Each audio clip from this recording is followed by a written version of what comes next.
శ్రీ గణేశాయ నమః. శివానందలహరి 13వ శ్లోకం. అసారే సంసారే నిజ భజన దూరే జడధియా భ్రమంతం మామంధం పరమ కృపయా పాతుముచితం. మదన్యః కోటీనస్తవ కృపణ రక్షాతి నిపుణః త్వదన్యః కో వామే త్రిజగతి శరణ్యః పశుపతే. ఈ శ్లోకంలో శివుణ్ణి 3 విధాలుగా సంబోధిస్తున్నారు. పశుపతే, అజడ, పరమాని. అజడ అంటే ఏంటి? ఆయనలో జడత్వం ఏ పాటి లేదు కదా. జడమైనటువంటి దేహాదులకి విలక్షణమైనటువంటి సర్వ చైతన్య స్వరూపుడా అని అర్థం అన్నమాట. పరమ అంటే పరాత్పర. పశుపతి అంటే ఏంటి? పాశం చేత కట్టబడినటువంటి అజ్ఞానం. పాశం అంటే అజ్ఞానం. అజ్ఞానం చేత కట్టబడినటువంటి ఈ పశువులందరికీ కూడా పాలకుడు ప్రభు, అందుకని పశుపతి. ఈ సంసారం ఎలాంటిదంటే అసారే, నిస్సారమైనటువంటిది. ఎటువంటి సారం దీనిలో లేదు. నిజ భజన దూరే, ఆత్మానుసంధానానికి అంటే అంతర్ముఖ సమారాధనకి అవరోధమైనటువంటిది, దూరమైనటువంటిది అనమాట. అంటే తనేమిటో తను తెలుసుకోవడానికి ఏ పాటి అవకాశం లేనటువంటిది ఈ సంసారం అన్నమాట. అలాంటి సంసారంలో భ్రమంతం అంధం మాం, కొట్టుకుపోతున్న ఆత్మానాత్మ వివేకం లేనటువంటి గుడ్డివాడినైనటువంటి నన్ను కృపయా ధియా, కృపతో సస్వరూప జ్ఞానాన్ని ఇచ్చి నా బుద్ధిని త్రోవలో బట్టి పాతం ఉచితం, రక్షించుటకు యుక్తం. దీనః మదన్యః తవ కః, సంసారం తాపం చేత దీనుడైనటువంటి నాకంటే రక్షించడానికి అర్హతలో వేరేవాడు ఇంకెవడు ఉంటాడయ్యా నీకు? కృపణ రక్షాతి నిపుణః మే శరణ్యః, దీనులను రక్షించడంలో నువ్వు నిపుణుడివి, నేనేమో శరణ పొందదగిన వాడిని. త్వదన్యః త్రిజగతికః, నీకన్నా ముల్లోకాల్లో ఎవడుంటాడయ్యా? ఇంకా నాకన్నా ధీరుడు ఇంకెవడుంటాడు? నాలాంటి వాడికేమో రక్షకుడు నీకన్నా ఎవడుంటాడు 3 లోకాల్లో అని. నేను సంసార తాపంతో దారి తెన్ను తెలియకుండా కొట్టుముట్టాడుతున్నటువంటి దీనునయ్యా నేను. ఇది నా క్వాలిఫికేషను, అంటే నా అర్హత ఇది. నీ పని ఏమిటి? నీ అర్హత ఏమిటో తెలుసా? నువ్వు కృపణ రక్షాతి నిపుణ, అంటే నాలాంటి దీనులందరినీ రక్షించడంలో నువ్వు నిపుణుడు అంటే ఎక్స్పర్ట్వి నువ్వు. నేనేమో దీనుణ్ణి, నువ్వు దీన రక్షకుడివి, దీనజన బాంధవుడివి. ఇంతకన్నా నేను సంబంధం కావాలయ్యా నీకు నాకును? ఇంతకాలం కూడా నేను కళ్ళు మూసుకుపోయి బతికేశాను. ఇప్పుడే కొంచెం కొంచెం కళ్ళు తెరుచుకుంటున్నాయి నీ చింతనతో.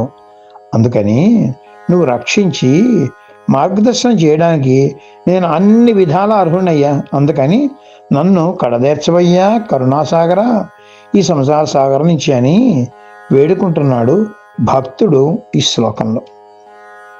తర్వాత 14వ శ్లోకంలో ఇదే భావన కొనసాగిస్తూ మరొక తీరులో చెప్తున్నారు. అది కూడా ఒక్కసారి మనం చూద్దాం. శివానందలహరి 14వ శ్లోకం.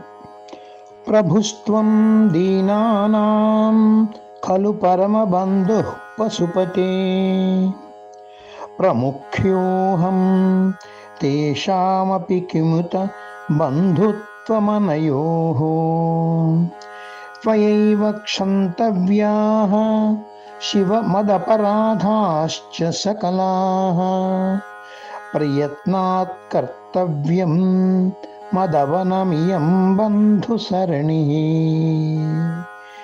ఇందులో చూడండి బంధుత్వం శివుడికి తనకి ఎలా కల్పించాడో చూడండి. దబాయిస్తున్నాడు ఇక్కడ శివుడిని ఒక రకంగా చూసినట్లయితేను. హే పశుపతే, సకలాః మదపరాధాః త్వయైవ క్షంతవ్యాః, సమస్తమైనటువంటి నా అపరాధాలన్నీ కూడా నువ్వే క్షమింపదగిన వాడివి. ఇంకెవరు కూడా నా అపరాధాలను క్షమించలేరు.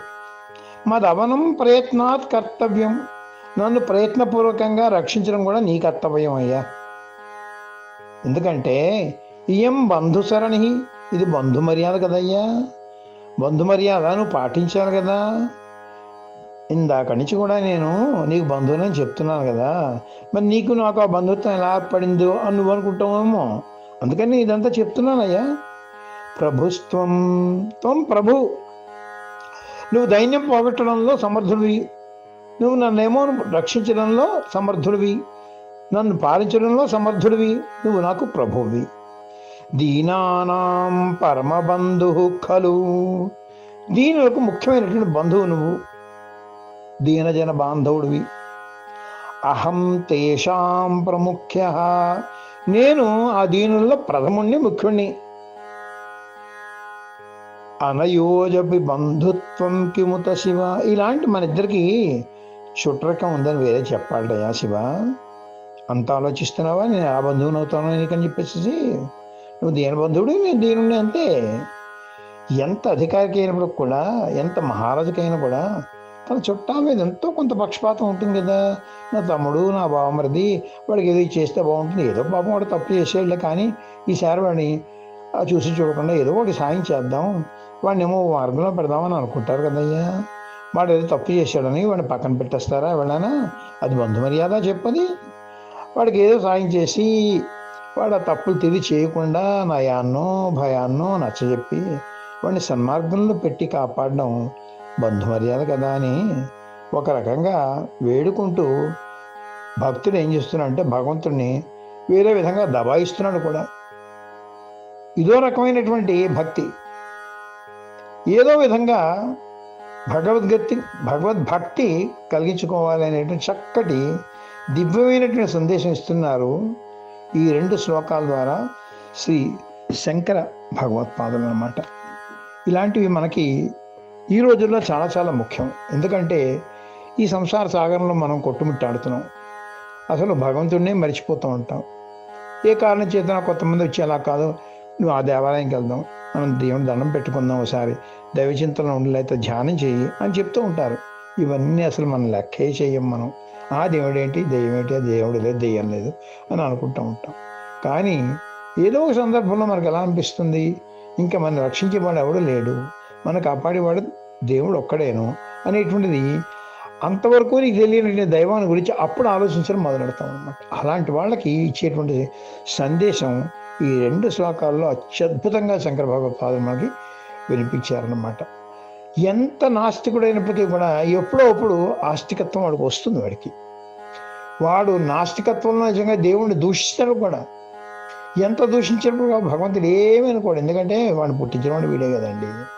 అందుకని ఏం చేస్తాడు, వాడు ఎన్ని పాపాలు చేసినా వాడు ఎప్పుడైతే గ్రహించి వాడు అపరాధం వాడు తెలుసుకుని వాడు భగవద్భక్తి మార్గంలో వచ్చేయడం అంటే వాడు ఒక అడుగు వేసినట్టయితే భగవంతుడు 10 అడుగులు ముందుకు వేసి వాడిని లాగుతాడు. ఇదే వాడికి శివజ్ఞానం కలిగిస్తాడు. కలిగించినప్పుడు ఏమవుతుందన్నమాట, తనలో ఉండేటువంటి శక్తిని వాళ్ళలో ప్రవేశపెట్టి వాడికేసి ఇంకా ఇంకా మళ్లించుకుంటూ ఉంటాడనమాట. అందుకని ఆ విధంగా భక్తుడు భగవంతుడు ఎప్పుడు కూడా ఒకరికొకరు బంధువులుగానే ఉంటూ ఉంటారన్నమాట అనేటువంటిది ఇక్కడ మనకి గుర్తు చేస్తున్నారు శ్రీ శంకర భగవత్పాదులు అన్నమాట. ఓం నమ శంకరాయ. హరి ఓం. మన మోహనవాణి కార్యక్రమాలు మీకు నచ్చినట్లయితే వెంటనే ఒక లైక్ చేయండి, అలాగే కామెంట్ చేయండి, ఎక్కువ మందికి షేర్ చేయండి. సబ్స్క్రైబ్ చేసుకోకపోతే వెంటనే మన ఛానల్కి ఇప్పుడే సబ్స్క్రైబ్ చేసుకోండి. ధన్యవాదాలు.